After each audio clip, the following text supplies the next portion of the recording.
Today we're going to talk about brewing V60 pour-overs. Step one to brew V60 is purchase a V60. There are plastic, ceramic, and metal V60s in the market. I strongly recommend that you get the plastic one, which usually surprises people because they assume the other ones are a little bit higher quality. But actually you'll notice when you brew with the plastic one that you can grab the V60 during a brew and it doesn't feel very hot. And this is because the plastic actually traps more heat in the brew, which is a good thing. The ceramic and the metal ones get quite hot during brewing because they're actually sucking a lot of heat out of the brew. And one of the most difficult things when you make a pour-over coffee is to keep the slurry hot enough. So if you can, choose the plastic one. Next step is to buy the filters. You'd be surprised, but there are numerous types of filter qualities in the market, and some of them taste badly of paper or of chlorine. And so what I recommend, if you really want your coffee to be great, buy a few different brands of filters. Take some boiling water, fill a few cups with boiling water, and in each cup put a different filter. Soak the filter for about 10 minutes, and then go ahead and taste the water from those cups. See which cup has the cleanest tasting water, and avoid the filters that make the water taste too much like paper or chlorine. So now we've chosen our brewer and our filter, and we're ready to brew. So I've ground 22 grams of coffee, Colombian Cauca. Step one is to wet the filter. This process will wet the filter and also heat the V60 brewer. This is useful, again, to keep the slurry as hot as possible during brewing. And it's also helpful to rinse the filter so that if there is any paper or chlorine flavors, that you'll rinse some of it away. Once you've done that, dump the rinse water, and we're ready to brew. So let's put the grounds in the filter, and go ahead and shake the filter a bit so that the grounds are as level as possible. Tear the scale, start the timer, and we're going to do a pre-wet pour. With the pre-wet pour, I recommend using about 3 times more water than grounds by weight. And once you've poured the water in, go ahead and gently stir. I like to think of this as excavating. I'm not whipping around the slurry, I'm just trying to feel for the dry spots in the slurry and break them up so that the grounds in those areas get wet. My goal is to get all the grounds in the coffee bed to be wet in as short of a time as possible. So if you do a great job, you should be able to get all the grounds wet within about 10 seconds of each other. When you're pre-wetting, you'll notice that bubbles form on the surface of the slurry. Those bubbles tell you a dry ground just got wet and gave off some carbon dioxide. So those bubbles are feedback. They actually tell you how good of a job you're doing of pre-wetting the grounds evenly. Because if you can make the bubbles stop appearing after, say, 10 seconds, you've done an amazing job of getting the grounds wet. If you just pour and wait and you don't touch the coffee bed at all, you might see bubbles form for about 1 minute. That means that some grounds didn't get wet for 1 minute after other grounds got wet. That is going to guarantee you a less even extraction. At about 45 seconds, it's time to do the main pour. I recommend keeping the kettle at one height. Don't do that thing you see a lot of baristas do where they raise and lower the kettle. Keep it at one height. Spread the pour through all the areas of the slurry. Use them all as evenly as possible so that the temperature and the cleanness of the water is the same all over the slurry. I'm going to get to 360 grams. I'm going to take a spoon and very gently stir. This stir is not to whip around the slurry. It's only a very gentle stir to prevent grounds from sticking to the wall of the filter. Once you've done that at about 1 minute and 45 seconds, I recommend grabbing the brewer and giving it a little bit of a spin. The purpose of this spin is again to prevent grounds from sticking to the wall, and it also happens to flatten the coffee bed, which is a good thing.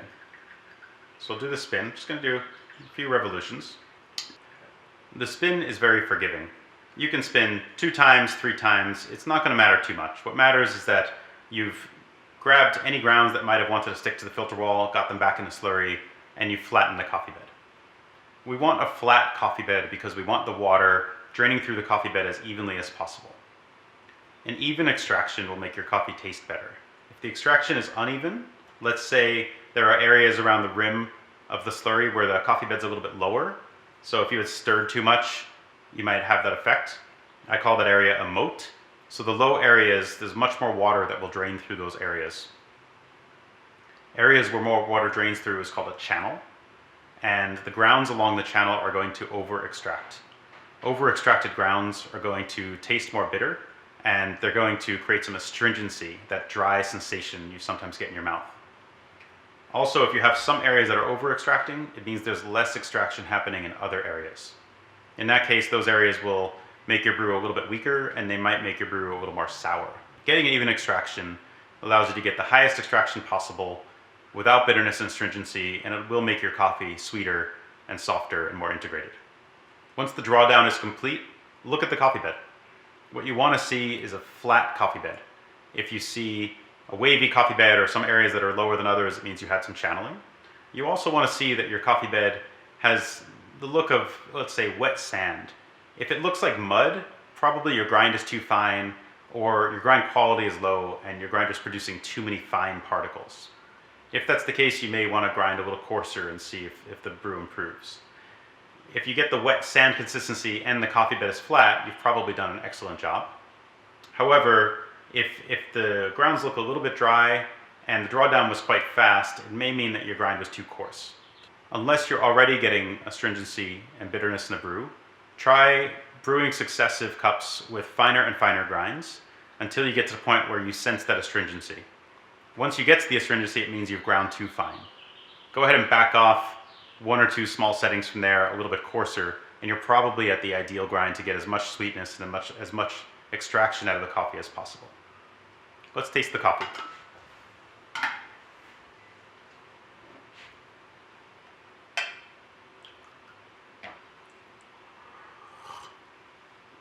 Wonderful.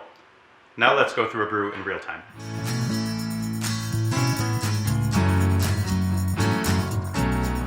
Let's make a V60 in real time.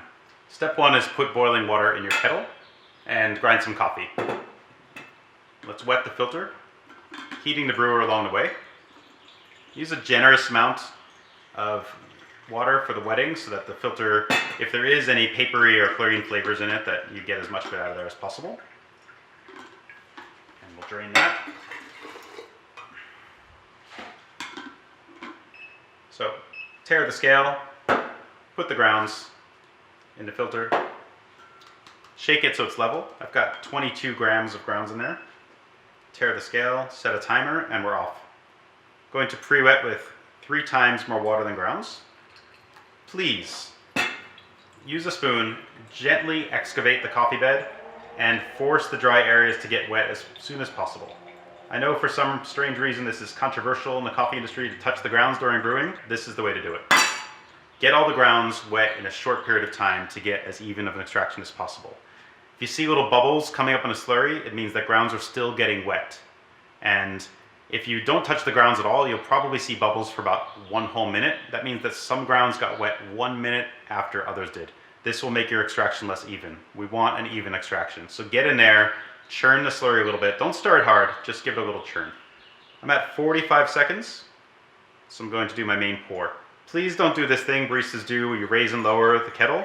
Just find one happy height where you can create a little turbulence, but you have control. And move the kettle so that you use all areas of the coffee bed as evenly as possible. I'm at 360 grams of water, so I'm going to stop. I'm going to give a very gentle stir, just 1 revolution. I do this stir to keep grounds from sticking to the filter. And again, that is something you do to make the extraction as even as possible. At 1 minute and 45 seconds, I'm going to grab the V60 and give it a little spin. Again, to keep grounds off the side of the filter, and the spin also does a good job of flattening the coffee bed so we don't get any channeling during the drawdown. And we're at 145. Give it a couple of spins, 2 or 3 or 4 is fine. Don't worry about overdoing it. The spin is very forgiving. And if you've done a good job with the spin, at the end you'll see that the coffee bed is very flat and we didn't have any channeling. So if we have the appropriate grind setting, the filter wall is going to be clean, the spent bed is going to be flat, it's going to look more like the consistency of wet sand. If the grind is too fine, you might have more grounds sticking to the side of the filter, or the coffee bed might look quite muddy. As well, if the grind is too fine, the coffee is going to taste astringent and more bitter than it should. So if you get any astringency or bitterness, definitely try doing this with a slightly coarser grind. Depending on how much coffee you have in the V60 and your grind quality, your brew might take as fast as 2 minutes total time for something like a EK grinder with sharp burrs, or it might take as long as, say, 4 minutes with a cheap home grinder that creates a lot of fine particles. We're at 3 minutes now. The slurry is just about done draining. Let's take this off and let's taste the coffee.